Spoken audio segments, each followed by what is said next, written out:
Đừng éo khăn nữa, quay qua mẹ khác. Trùm cái màn đi, trùm cái màn đi con. Đi cho nó đẹp con.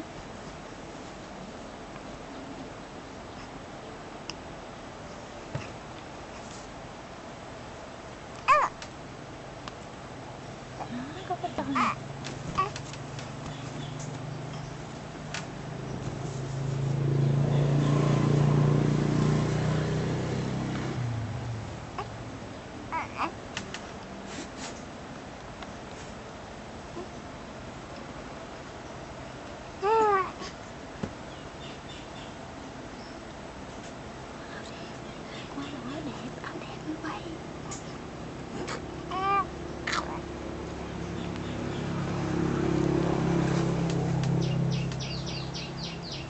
Quá thấy nó bự chán rồi.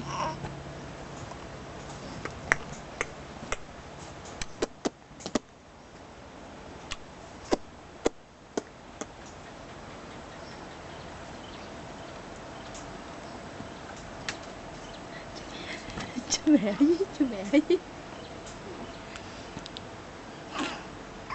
Thôi được rồi, chú mẹ dưới đó được rồi.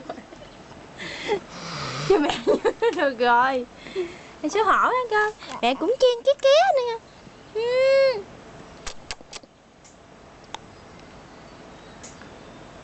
Vậy nó không có đẹp. Dở lên đừng có bị chá sáng á. Có tự xử lý mà.